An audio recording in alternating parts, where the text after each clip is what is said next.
Mom just signed the papers. It's for your own good. Caleb shoved a thick folder across the kitchen table, his jaw tight, his tone clipped. Renee hovered behind him with her arms folded, a sharp little smile playing on her lips. She dropped a glossy brochure with the words Serenity Hills Memory Care stamped across the front.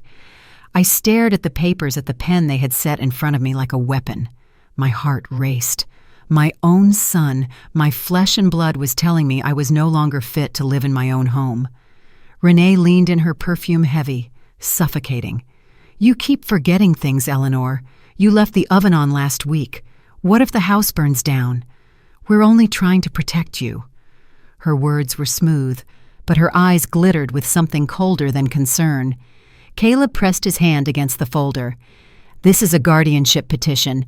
If you don't sign, the court will declare you incompetent and will have no choice but to move you into care. My hand trembled, but not from confusion, from fury. They thought I was weak, foggy, easy to corner.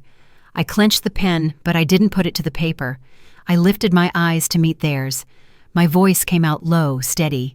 You think I don't know what this is? Renee's smile widened, cruel and dismissive. You won't even remember this tomorrow. Her words cut through me like a blade, but inside a spark of defiance flared. They believed I was powerless. They had no idea what I still held close to my chest. My name is Eleanor Whitman, though most people just call me Nell. I am 69 years old, a widow for almost a decade, and for most of my life I worked behind the counter at the post office in Columbus, Ohio. It was not glamorous work, but it was steady, and it let me raise my only child without going hungry. I remember dragging myself out of bed before sunrise, pulling on the navy blue uniform, and standing on my feet all day. Through snowstorms and summer heat, I served my neighbors with a smile. Every paycheck I tucked away, a little quarters, dollars, whatever I could spare, into a savings envelope for Caleb's future. When my husband died of a heart attack, Caleb was in college. I sold the small fishing boat my husband loved so I could cover the rest of the tuition. I told myself it was worth it. My boy would graduate without debt. He would have opportunities I never dreamed of. That belief carried me through years of loneliness. After retiring, I filled my days with volunteer work at the library, church potlucks, and gardening. My house, a modest single-story ranch with peeling shutters, became both my comfort and my fortress. It was where Caleb had taken his first steps, where he practiced his high school debate speeches, where I bandaged his scraped knees. Every corner of that home held a memory I wasn't ready to abandon. For a long time, Caleb was good to me. He called off and stopped by on Sundays for dinner and helped me carry groceries when arthritis stiffened my fingers. But when he married Renee, things began to change. She was ambitious, always dressed sharply, and she liked to talk about investments and real estate deals. At first, I was happy. Caleb looked proud standing next to her, and I wanted him to have a family of his own. But soon, I noticed how she wrinkled her nose when she walked into my house, how she rearranged things without asking, how she looked at me as if I were a project that needed fixing. Little by little, Caleb's visits turned into short check-ins. Renee began speaking for both of them. Mom, you shouldn't drive at night. Mom, let us handle your bills. Online banking is confusing. Mom, maybe you'd be safer in assisted living. Each suggestion came wrapped in silk, but I could feel the steel beneath it. Yes, I misplaced my keys once or twice. Yes, I wrote reminders on sticky notes and plastered them on the fridge. That was called aging, not losing my mind. I cooked my own meals, paid my own bills, and remembered every detail of my volunteer schedule. But Renee knew how to twist those small slips into evidence. In her version, I was already half gone. It hurt most to see how Caleb absorbed her words. He used to trust me, but now I caught him glancing at me with pity, as if he wasn't sure whether to believe his mother or his wife. I wanted to shake him, remind him of the years I sat by his hospital bed when he had pneumonia, the nights I stayed awake finishing paperwork so his field trips would be paid. But instead, I swallowed my anger because I didn't want to be the nagging mother who drove him further away. Still deep down, a seed of fear sprouted. What if they succeeded? What if a judge believed their lies and stripped me of the right to live in my own home? The thought kept me awake at night, staring at the ceiling fan as it spun shadows across the room. I told myself I had to be careful, had to prepare, because people, even family, could surprise you when money and control were involved. One evening while folding laundry, I found an old photograph of Caleb when he was 8, wobbling on his first bike, his grin wide and fearless. I had run beside him down the sidewalk cheering until he steadied on his own. I kept staring at that photo, searching for the boy who used to look at me with nothing but trust. My chest ached with longing. Where had that child gone? I tucked the photo into my bedside drawer and whispered a promise to myself I would not be erased. Not by Renee's schemes, not by Caleb's doubts, not by the cruel march of time. I was still here, still capable, and if they tried to take my life away piece by piece, I would find a way to fight back. The first signs of trouble were subtle, almost imperceptible. Renee would volunteer to help me with my bills, insisting that online banking was confusing for someone my age. At first, I allowed it, thinking it would make my life easier. But then I noticed strange withdrawals transfers I hadn't authorized, and bills left unpaid, while they insisted they were taking care of everything. I tried to confront Caleb gently at first. "Honey, I noticed these statements are missing, and some payments haven't cleared. Can we look at them together?" I asked one evening. He shifted uncomfortably, glancing at Renee, who stood silently in the doorway with her arms crossed. "Mom, it's fine," he said. "We're just helping you manage things. You don't have to worry about that anymore." The word stung, but what hurt more was the look on his face, uncertain, hesitant, like he was trying to decide whose side to take. I realized then that Renee had begun to influence him subtly but relentlessly, shaping his perception of me as fragile, incapable. The isolation came next. Renee started canceling my volunteer shifts at the library, telling me it was too stressful and that you should rest more, Mom. Invitations to neighborhood gatherings and book club meetings were quietly declined on my behalf. My friends didn't know the truth. They assumed I simply wasn't coming, that my body or mind was failing. I began to feel invisible in my own life, removed from routines that had once given me purpose and joy. And then there were the whispers, the comments meant to make me doubt myself. During a family barbecue, Renee casually mentioned Mom almost burned the house down last week because she left the stove on. Guests nodded politely, murmured their concern, and I felt their eyes on me, questioning my ability to care for myself. I could feel the sting of humiliation as I smiled faintly, unable to defend myself without seeming paranoid or ungrateful. The next escalation came in the guise of medical care. Renee scheduled a memory evaluation without my knowledge, claiming it was routine. The neurologist I had chosen years ago had retired, and the new doctor, though competent, didn't know me. They interpreted my mild forgetfulness as evidence of cognitive decline, sending reports to Caleb and Renee before I could even see them. When I requested my own copy, they hesitated, citing privacy rules that conveniently benefited Renee's narrative. Despite these assaults, I continued to maintain my composure. I cooked my own meals, paid my bills, tended my garden. I reminded myself that patience was my ally.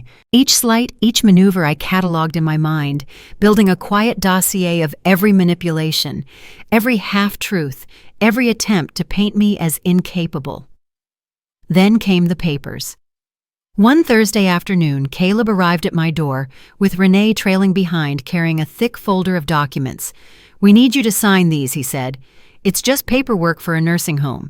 Everything is set up. It'll be easier for you. You won't have to worry about anything." I looked at the folder, my pulse quickening. This was the culmination of weeks of subtle coercion, small but deliberate moves to convince me I was incompetent.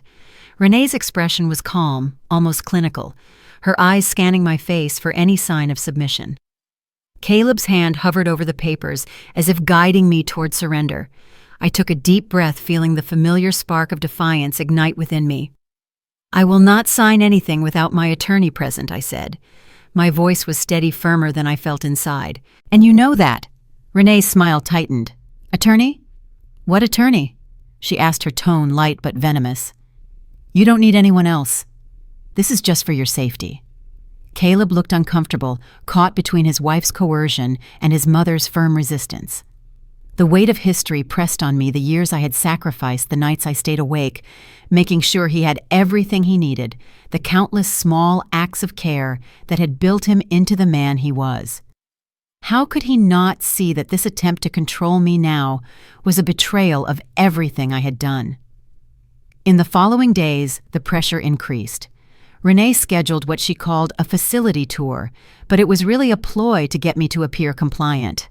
She enlisted friends' neighbors, and even the notary to make me feel as if everyone expected my submission. Each interaction was carefully orchestrated, designed to make me doubt my own judgment and sanity. Yet I remained patient, careful cataloging every interaction, every false statement, every moment of condescension. I was building my case silently, waiting for the right moment to assert my authority. Each time Caleb tried to justify Renee's actions, I reminded myself of the photograph tucked away in my drawer, him as a boy, wobbling on his first bike, fearless and trusting. That boy deserved the truth even if he couldn't see it yet. I realized then that their strategy relied on one thing: my perceived passivity. They believed I would cower-sign and accept their narrative. But they underestimated me. They didn't know that behind this quiet exterior, I was preparing for the moment when I would reclaim control. I wasn't done yet, not by a long shot. It was a Monday morning, bright and unremarkable, except for the storm that awaited me inside the bank. Caleb and Renee arrived together, the folder of pre-signed forms tucked under Caleb's arm, Renee's heels clicking like a metronome of control across the marble floor. The notary was already seated, pen poised, awaiting my compliance. "Mom, just sit down. This will be quick," Caleb said, trying to sound reassuring, but his hands trembled ever so slightly. I noticed. Fear or guilt, I wasn't sure, and it didn't matter. Renee, standing behind him, tilted her head slightly, her gaze cold and calculating. "Don't make a scene," she murmured loud enough for the notary and a few early arriving customers to hear. Her words were smooth, but the threat hung in the air. I took a seat, my heart pounding, my mind a swirl of anger, disbelief, and sorrow. How had it come to this? My own son, the boy I had nurtured, was now complicit in what I knew was an attempt to strip me of my dignity. They spoke to the notary in hushed tones, as though conspiring against me, and my stomach knotted with a mix of humiliation and resolve.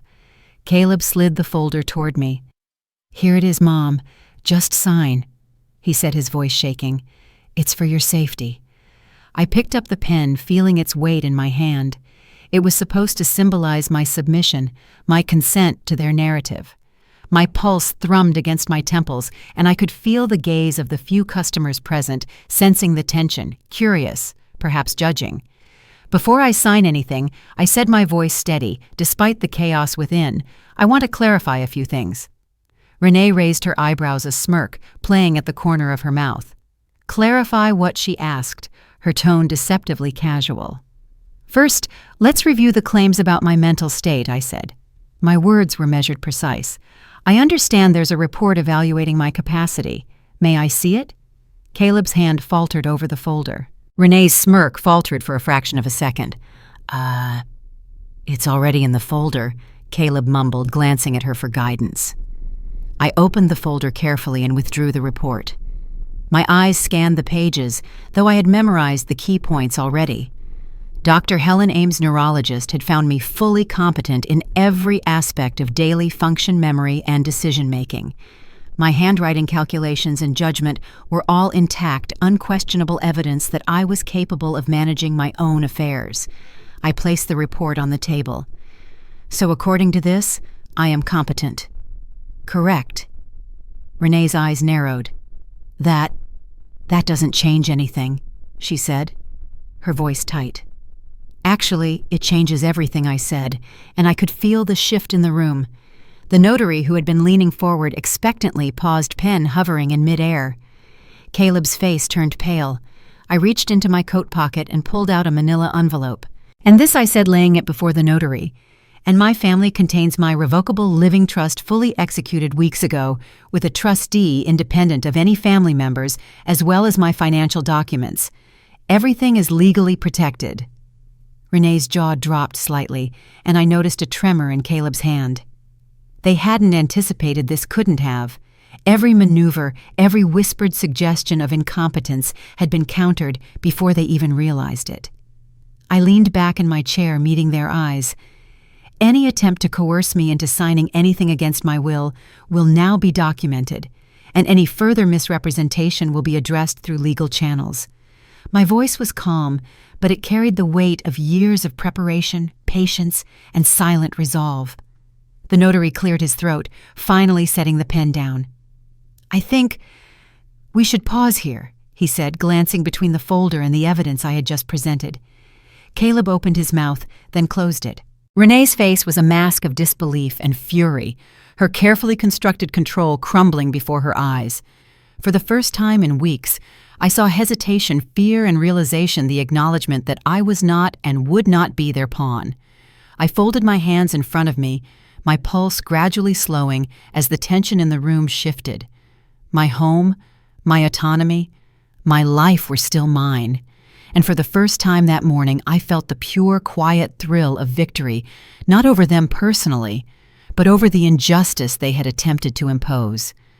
I glanced at Caleb, his shoulders slumped, his eyes meeting mine with a flicker of recognition, as if he suddenly remembered who I had been, who I still was. Renee turned on her heel, storming out of the bank, leaving Caleb in an awkward, silent standstill. And in that moment, I realized that power could not simply be demanded. It had to be claimed carefully, patiently, and without hesitation. I had claimed mine. I reached into the manila envelope, once more deliberately slow, savoring the moment. Inside was the document that had been my safeguard all along, a neuropsychological evaluation conducted by Dr. Helen Ames just a month prior. Every page detailed my cognitive abilities in precise terms: memory, judgment, problem-solving, daily functioning. I was fully competent. Every recommendation, every conclusion affirmed my independence. Dr. Ames confirms that I am fully capable of managing my own affairs, I said aloud, letting each word hang in the air. I could see the shift in their expressions, Renee's carefully measured composure, cracking Caleb's hesitation, growing into visible doubt. But that wasn't all. I slid another folder across the table, this one marked in bold letters, "Revocable Living Trust." I had executed it weeks ago, before any of their manipulations had even begun. Its provisions were clear: my home, my bank accounts, my investments, all protected, managed by a trustee independent of Caleb or Renee. Any attempt to override my wishes would trigger the trust's legal safeguards. Renee's smirk faltered completely, replaced by a flash of anger. That doesn't matter," she sputtered, though her voice lacked conviction. I allowed myself a small, controlled smile. "Actually, it does. You see, all of my assets are legally secured. Any attempt to coerce me into signing over authority or moving into a facility against my will would be ineffective. The trustee, Mr. Arturo Delgado, is empowered to act on my behalf, not on yours." Caleb swallowed hard. I could see the recognition of reality dawning on him. He had believed, even for a moment, that our roles had reversed, that he and Renee had control. But he now understood the truth I had anticipated, this prepared and acted in advance. Finally, I produced the key to the safe deposit box at the bank. Inside were municipal bond certificates of deposit and documents detailing additional assets resources they had assumed I had no knowledge of or access to. I placed the key on the table with deliberate care, as if letting them touch the possibility of my wealth without granting them any claim. Everything I've done, every precaution I've taken, has ensured that I retain full authority over my life and assets. I said, my voice steady and commanding. Your assumptions about my incapacity were entirely incorrect. The notary, who had been silent until now, cleared his throat and finally looked at Renee and Caleb. "I think we should halt the signing," he said cautiously, eyeing the evidence in front of him. "It appears that Ms. Whitman's legal and medical status has been fully verified." Renee's lips pressed into a thin line. She realized too late that the house of cards she and Caleb had built on subtle coercion and manipulation was crumbling. Her confidence evaporated, replaced by the panic of exposure. Caleb remained frozen, a mixture of guilt and surprise etched across his face. For a moment, I caught a glimpse of the boy he used to be, the son who once clutched my hand, trusting me entirely. Perhaps in some small way, he was seeing me again, not the caricature Renee had tried to paint. I gathered the documents, carefully returning them to the envelope. "Any further attempt to manipulate or coerce me," I said, directing my words firmly at both of them, "will now be documented, and appropriate legal action will be taken immediately." Silence fell. Renee stormed out, slamming the door behind her, while Caleb remained unsure, finally muttering, I didn't realize." His words trailed off ineffective, like the echo of a lesson he had yet to fully understand. For the first time in weeks, I felt the tension ease from my shoulders. The evidence was undeniable. My life, my autonomy, my dignity, all preserved. I had played my final card, and it had worked. The bank remained unusually quiet as the weight of reality settled in. The notary adjusted his glasses, clearly uncomfortable, and muttered, "I will prepare a formal record of today's events." I nodded. That record would serve as a shield against any future attempts to challenge my autonomy. Caleb looked down at the table, ashamed. I could see the conflict etched into his face. He had been caught between the influence of his wife and the truth of his mother's steadfast competence. He opened his mouth as if to speak, then paused, unsure whether any words could bridge the chasm that had formed between us. Finally, he whispered, "Mom, I'm sorry. I didn't understand. I didn't realize how serious." I didn't answer immediately. My chest was still tight with a mix of anger, relief, and lingering hurt. "It's not enough to say sorry, Caleb," I said calmly, "but acknowledgement is a start. You need to understand that attempting to control me through deceit and manipulation has consequences." Renee, however, made no attempt at reconciliation. Her lips were pressed into a thin line, her hands clenched into fists at her sides. She turned on her heel and stormed out, slamming the glass door with enough force to rattle the frame. She had lost not just the legal battle, but also the illusion of control she had cultivated so carefully. Caleb remained silently grappling with the realization of what had transpired. I could see in his eyes the first flicker of awareness he had underestimated me, and he had let the wrong person guide him. I chose not to berate him further. That would serve no purpose.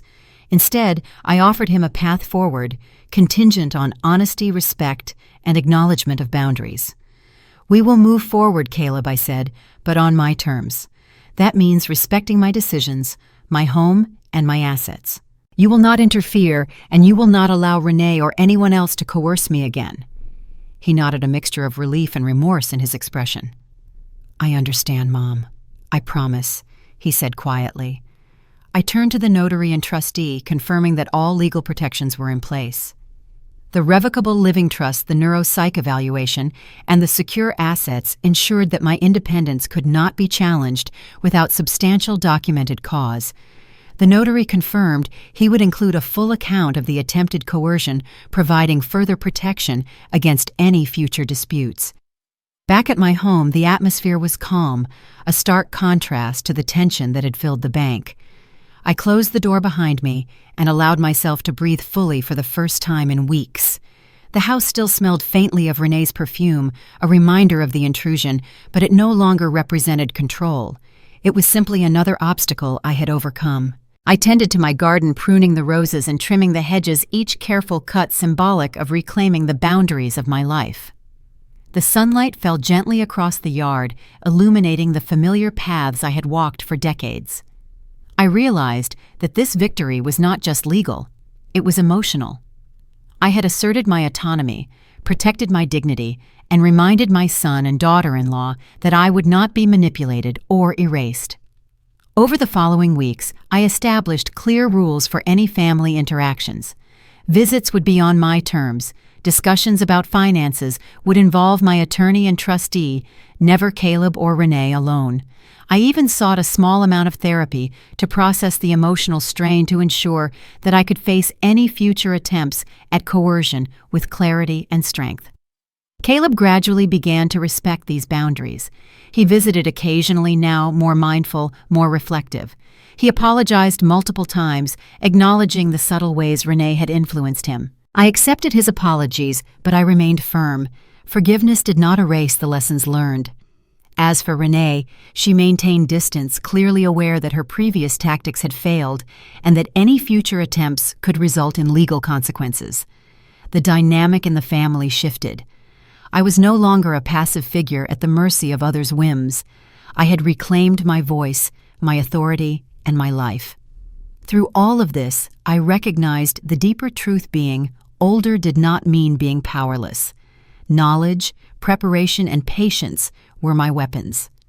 My experience had taught me that family can sometimes betray expectations, but strength and foresight could protect dignity and independence.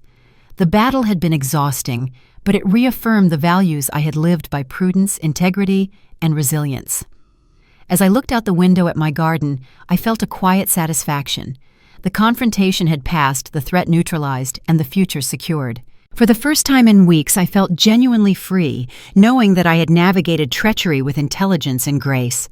The lessons were clear: boundaries must be maintained, independence must be protected, and respect is not given, it is earned. Sitting in my favorite chair, I reflected on everything that had happened: the betrayal, the manipulation, the threats. It all seemed distant now, though the memory remained vivid. I had survived the attempt to strip me of my autonomy, and I had done so with preparation, patience, and calm resolve. I realized that age does not diminish strength. It can even amplify it if one refuses to be intimidated. I thought about Caleb, the boy I had raised now, a man faced with the consequences of his choices. I forgave him, but I would never forget the lessons learned.